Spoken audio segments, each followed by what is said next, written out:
সরকার দো আলম সাল্লাল্লাহু আলাইহি ওয়াসাল্লামের একটা হাদিস, সালাসুন মুনজিয়াতুন ওয়া সালাসুন মুহলিকাত, তিনটা জিনিস আছে ধ্বংসকারী, তিনটা জিনিস আছে ধ্বংসকারী, আর তিনটা জিনিস আছে নাজাত দানকারী।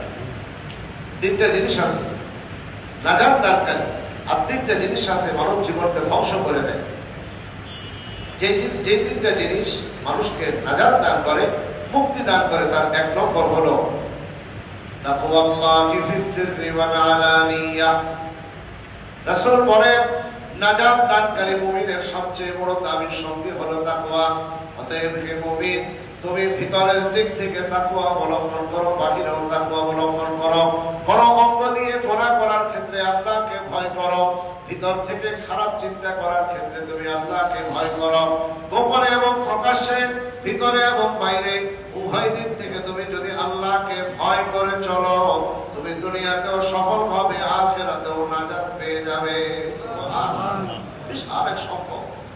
যেখানেই যাবে, যেখানেই যাবে, শুধু যদি আল্লাহর ভয়টা দিলের ভিতরে থাকে, তুমি চুরি করতে পারবে না, ডাকাতি করতে পারবে না, জেনা করতে পারবে না, চিন্তাই করতে পারবে না, অন্যায় অপরাধ করতে পারবে না, কারো পকেটে হাত দিতে পারবে না, কারো গায়ে হাত দিতে পারবে না, কারো হক নষ্ট করতে পারবে না, কখনোই নিজের স্ত্রীর সাথে বেয়াদবি করতে পারবে না, নিজের সন্তানদের সাথেও দুর্ব্যবহার করতে পারবে না। শুধু যদি এতটুকু ভয় দিলের ভিতরে থাকে, আমার মালিক কিন্তু আমার বিচার করবেন, তিনি আমাকে দেখতেছেন। এই একটা সিফাত, এই একটা ওষুধ রাসূল পাক সাল্লাল্লাহু দিয়ে বলতেছেন, এইটাকে যদি তুমি সঙ্গে রাখতে পারো, তুমি দুনিয়ার সমস্ত গুনাহ থেকে নাজাত পাওয়ার ব্যবস্থা হয়ে যাবে। জোরে বলেন সুবহানাল্লাহ। দুই নম্বর, ওয়াকাউলুল হক ফির রিদা ওয়াল গাদাব। তুমি কখনো রাগের মধ্যে থাকো, কখনো স্বাচ্ছন্দ্যে থাকো, কখনো মাথা ঠান্ডা থাকে, কখনো গরম থাকে, কোন অবস্থাতেই সত্য ছাড়া মিথ্যা কথা বলতে পারবে না। সুবহানাল্লাহ। আমাদের কথাবার্তা কন্ট্রোলে থাকে যদি স্বাভাবিক অবস্থা। রাগ আসলে আর হুঁশ থাকে, রাগ আসলে আর হুঁশ থাকে। বলে কি কয়, বাচ্চাদেরকে কি বলে, রাস্তাঘাটের লোকজন নিজের কর্মচারী কি বলে, ক্ষমতা চেচ্ছা তাই। মানুষ রাস্তা দিয়ে যায় আর তার মুখের গুলিগুলো শুনে হাসি দেয়, ভদ্রলোকটা কি বাজে কথাবার্তা বলতেছে, তো যে বলতেছে তার খবর নাই কি করতেছে, কি বলে, হয় না? আর আকাশটা আর হুঁশ থাকে না। তালাক দেবে হলো তিনটে, একবারেই দেয় 100টা। এরপরে তারে দেয়, তার বউরে দেয়, তার মারে দেয়, তার শাশু শ্বশুর স্বামী 14 গোষ্ঠী তালাক দেওয়ার পরে পরে বাজে হুজুর কি যে বলছেন, আমার তো খেয়াল ছিল না, আমার তো আমার হুঁশ ছিল না। কিন্তু সবই হুঁশ আছে, সবই হুঁশ আছে, মাথা গরম হয়ে গেছে। রাসূল পাক সাল্লাল্লাহু আলাইহি ওয়াসাল্লাম বলেন, ওয়াল কাউলি বিল হক ফির রিদা ওয়াল গাদাব। নাজাত এবং মুক্তির দ্বিতীয় নম্বর পথ হলো, তোমার কখনো রাগ হয়, কখনো স্বাচ্ছন্দ্যে থাকো, মাথা ঠান্ডা থাকুক আর গরম থাকুক, সত্য ছাড়া কখনো অবাস্তব কোনো কথাবার্তা বলবে না। মনে রাখবে, আমি নবী মুহাম্মদ জীবনেও কখনো অবাস্তব কথা বলি নাই, কোনো অন্যায় কথা বলি নাই, হক ছাড়া না হক কোনো কথা আমার জীবনে বলি নাই। আমি জিজ্ঞাসা করছেন, ইয়া রাসূলুল্লাহ, আপনি যে অনেক সময় আমাদের সাথে হাস্য রসিকতা করেন, আপনি তো নবী, এটা আপনার মানায় সাজে? বলছেন, মা কুলু ইল্লা হাক্কা। আমি রসিকতা করি, আমি কখনো কখনো তোমাদের সাথে হাসাহাসি করি, কিন্তু আমি কখনো হক ছাড়া না হক কোনো কথা বলি না। অতএব আমি যা বলি সব লিখতে পারো, সব কিছুই আল্লাহ পাকের পক্ষ থেকে হাদিস হিসাবে গণ্য হবে। সুবহানাল্লাহ। 3 নম্বর, ওয়াল কাসদি ফিল ফাকরি ওয়াল গিনা। নাজাতের তৃতীয় নম্বর পদ্ধতি হলো যে মধ্যবর্তী পন্থা অবলম্বন করবে জীবন পরিচালনার ক্ষেত্রে। বিশাল কোনো বড়লোক হতে চাইবে না, আমার রাস্তার ফকিরও হতে চাইবে না। মধ্যবর্তী পন্থা অবলম্বন করো, চলাফেরা, খাওয়া দাওয়া, কথাবার্তা, আচার আচরণ সবকিছু মিডিয়াম,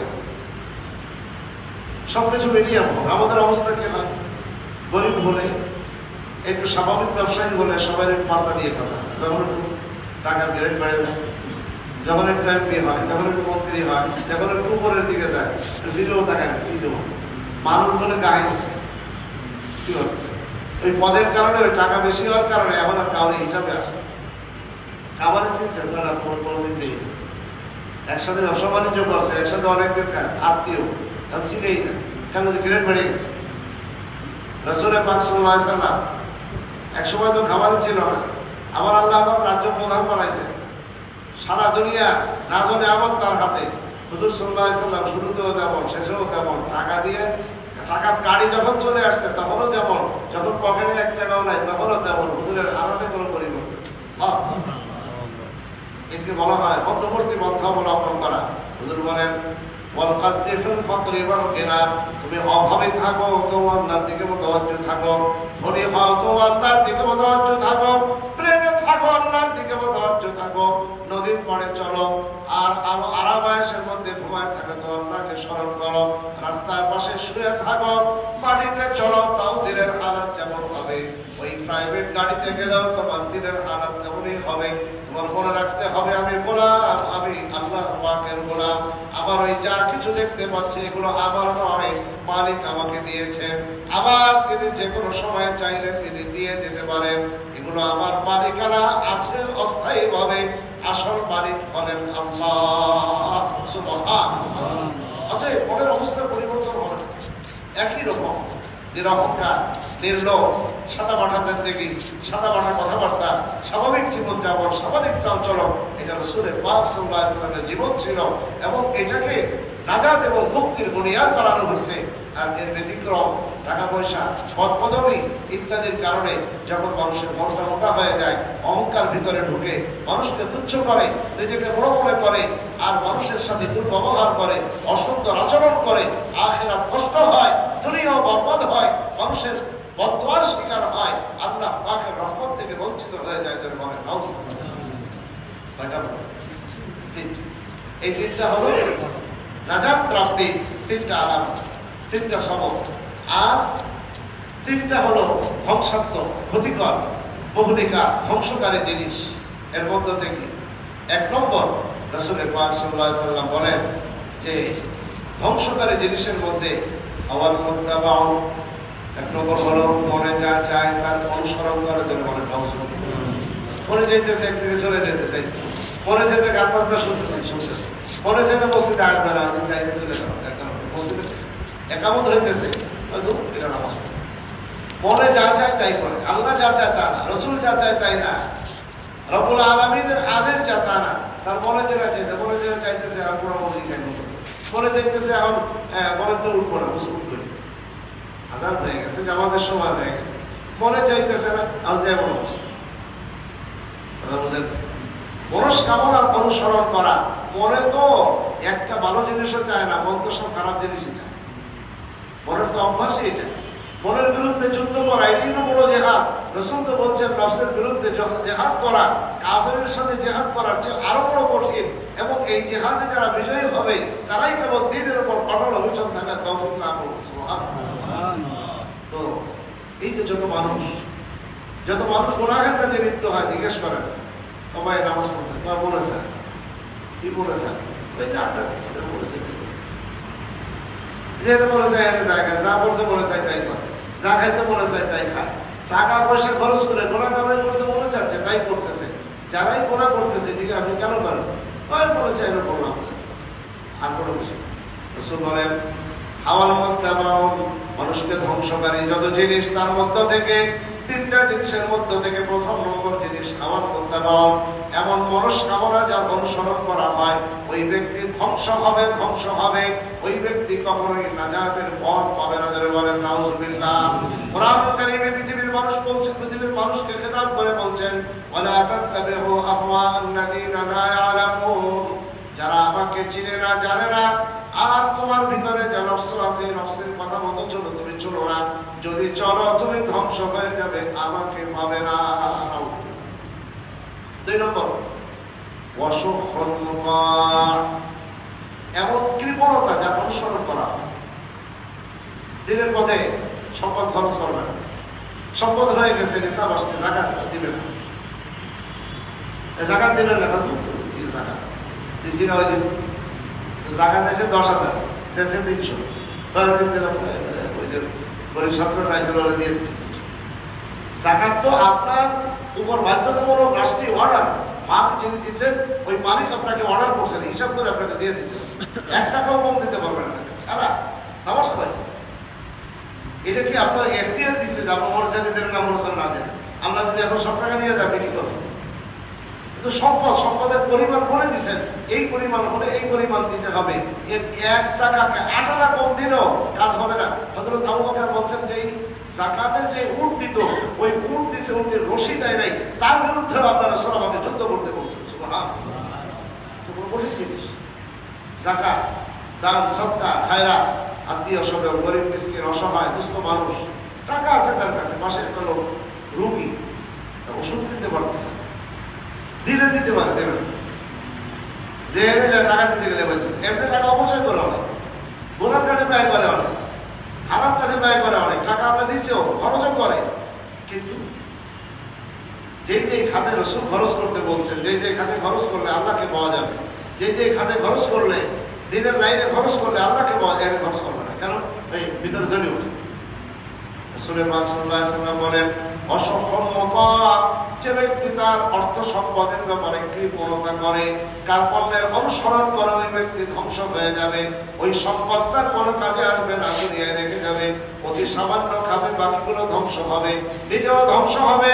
ওই সম্পদের হিসাব দিতে গিয়ে আল্লাহ পাকের কাছে আটকায় যাবে। কোনো অবস্থাতে ওই সম্পদের কৃপণতা করে বাঁচতে পারবে না, সে মুক্তি পাবে না। জোরে বলেন নাউজুবিল্লাহ। 3 নম্বর,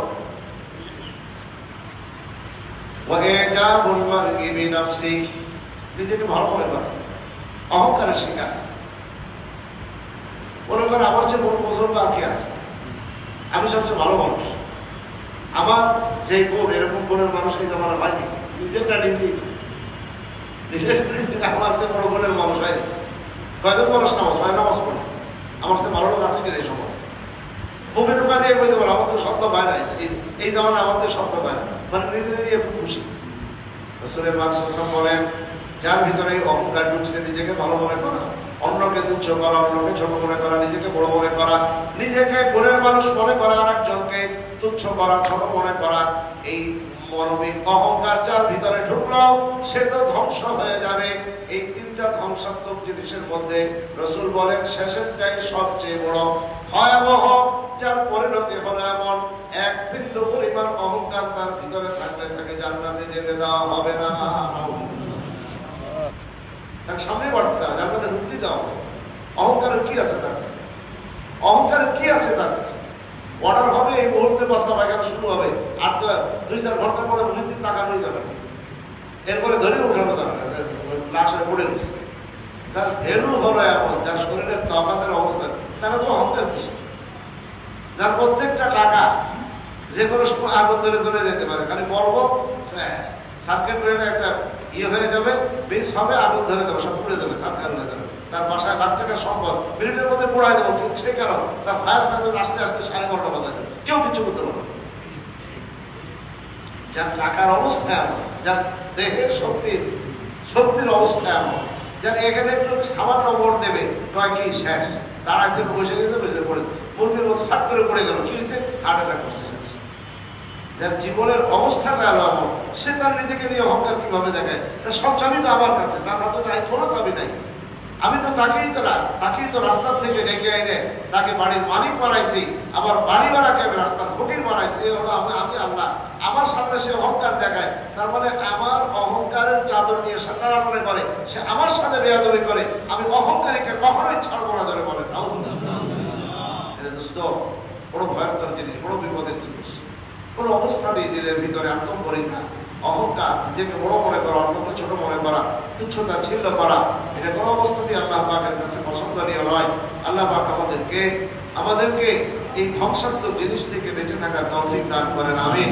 কোরআনুল কারীমে আল্লাহ পাকের ঘোষণা, ইন্নাল্লাহা মা'আল্লাযীনা তাকাও, নিশ্চয় সমস্ত মানুষ যারা আল্লাহকে ভয় করে, ওয়াল্লাযীনা হুম মুহসিনুন, যারা নেক আমল করে এবং আল্লাহ পাকের হাবিবে পাকের সুন্নাত মোতাবেক সুন্দরভাবে প্রত্যেকটা আমল করার চেষ্টা করে আর তাকওয়া অবলম্বন করে, আমি আল্লাহ রাব্বুল ইজ্জত তাদের সঙ্গে আছি, কবরেও সঙ্গে থাকবো, হাসরেও সঙ্গে থাকবো।